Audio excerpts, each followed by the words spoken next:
రఘు కుంచే బేసికల్గా TV host, ఆ పైన dubbing artist, music director come singer. అయితే 6 ఏళ్ల క్రితం వచ్చిన పలాస సినిమా అతనిలోని నటుడిని జనాలకు పరిచయం చేసింది. దాంతో అతని కోసమంటూ కొందరు రచయితలు పాత్రలను రాయడం మొదలుపెట్టారు. అలాంటి పాత్రే గేదెల రాజు కూడా. అందుకే తాను టైటిల్ రోల్ ప్లే చేసిన గేదెల రాజు సినిమాకు నిర్మాణ భాగస్వామిగాను వ్యవహరించాడు. ఈ సినిమాను చైతన్య మోటూరి స్వీయ దర్శకత్వంలో నిర్మించాడు. కొంతకాలంగా వాయిదా పడుతూ వచ్చిన గేదెల రాజు మూవీ శుక్రవారం జనం ముందుకొచ్చింది.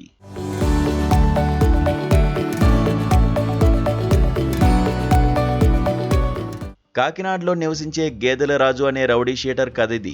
అంచెలంచెలుగా ఒక్కో ఏరియా పైన పట్టు బిగించిన గేదెల రాజు బేవర్స్గా తిరిగే కుర్రాళ్లను తన వైపు తిప్పుకుని అన్ని రకాల దందాలు చేస్తుంటాడు. ఎమ్మెల్యే కనుసన్నల్లో మెలుగుతూ నిదానంగా కార్పొరేటర్ అయిపోవాలని కలలు కంటాడు. సీటు కూడా సంపాదించుకుని పోటీకి దిగడమే తరువాయి అనుకుంటున్న టైంలో హత్యకు గురవుతాడు. వాయు వరుసలు లేకుండా అచ్చోసిన అంబోతులా జీవితాన్ని గడిపిన గేదెల రాజును ఎవరు చంపారు అనేదే ఇందులోని మెయిన్ పాయింట్. గేదెల రాజును చంపాల్సిన అవసరం ఎవరికుంది, ఎందుకుంది, అతని మాజీ శత్రువులు ఎవరు, ప్రస్తుతం ఉన్న విరోధులు ఎవరు, వారిలో ఎవరు గేదెల రాజును హత్య చేశారనే ఇన్వెస్టిగేషన్ చుట్టూ కథ సాగుతోంది. నిజానికి ఇలాంటి కథలో ఇన్వెస్టిగేటివ్ ఆఫీసర్ హీరోగా ఉంటాడు. కానీ ఇందులో అలా కాదు. చుట్టూ జరిగే పరిస్థితులకు సిఐ కేవలం ఓ సాక్షిగానే మనకు కనిపిస్తుంది. గేదెల రాజు జీవితం ఎలా మొదలై ఎలా అంతమైందనే అంశాన్ని, అతని హత్యకు ఎవరు కారణం కావచ్చుననే దాన్ని మిక్స్ చేసి మూవీని ప్రజెంట్ ఫ్లాష్ బ్యాక్ల్లో చూపించాడు దర్శకుడు. దాంతో సగటు ప్రేక్షకుడు గందరగోళానికి లోనయ్యే ఆస్కారం ఏర్పడింది.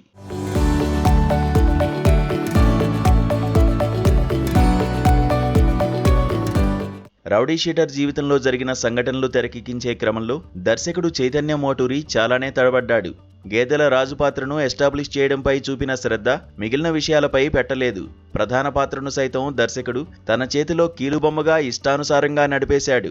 పొలిటీషియన్స్ ను కూడా తన గ్రిప్లో పెట్టుకునే గేదెల రాజు పాత్ర కార్పొరేటర్ ఎన్నికల్లో గెలవడం కోసం ఆస్తులు అమ్ముకున్నట్టు చూపడం అసలు అతకలేదు. ఇక గేదెల రాజుతో గతంలో గొడవపడిన శత్రువులపై అనుమానం వచ్చేలా దర్శకుడు ఈ కథను, సన్నివేశాలను రాసుకున్నాడు. అతన్ని హత్య చేసే ఆస్కారం ఎవరికి ఉందనే విషయంలో ప్రేక్షకులకు హింట్ ఇస్తూనే అది తప్పు అని భ్రమించేలా చేశాడు. దాంతో క్లైమాక్స్ లో డైరెక్టర్ మైండ్ గేమ్ ను అప్లై చేశాడు తప్ప మరోటి కాదనే నిర్ణయానికి ఆడియన్స్ వచ్చేస్తారు. పైగా క్లైమాక్స్ ను కూడా క్లారిటీ లేకుండా హడావుడిగా ముగించేశాడు. అవకాశం లభిస్తే దీనికి సీక్వెల్ తీయాలనే కోరిక మేకర్స్ కుందేమో అనిపించింది. అసలు సినిమా ఆడినప్పుడే సీక్వెల్ కి క్రేజ్ వస్తుందనే బేసిక్ థింగ్ కూడా దర్శక నిర్మాతలు మర్చిపోయారేమో అనిపిస్తోంది.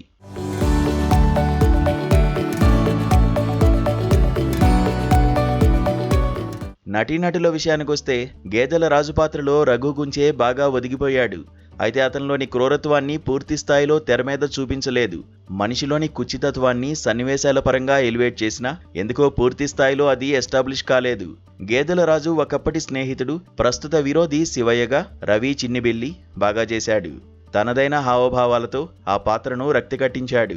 యువజంట విజయ్ సత్యగా రామచంద్ర పుణ్యమూర్తుల, టీనా శ్రావ్య చక్కగా సెట్ అయ్యారు. అలాగే మరో జంట రిచిమీరాగా వికాస్, కలపాల మౌనిక బాగున్నారు. వీరిపై చిత్రీకరించిన మెలోడీ సాంగ్ హృదయంగా బాగుంది. ఈ నలుగురు పాత్రోచితంగా నటించారు. గేదెల రాజు ప్రత్యర్థి పాత్ర పోషించిన శ్రీకాంత్ అయ్యంగార్ను పెద్దగా ఉపయోగించుకోలేదు. ఇక సిఐ పాత్ర పోషించిన దివ్య పూర్తిగా తేలిపోయింది.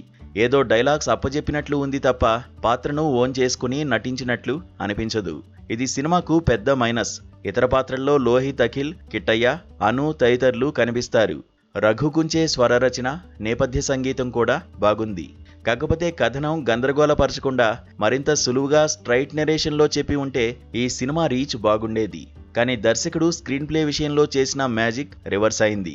దాంతో ఓటీటీలో స్ట్రీమింగ్ అయినప్పుడు చూడొచ్చనే భావన ప్రేక్షకుడికి కలగక మానదు.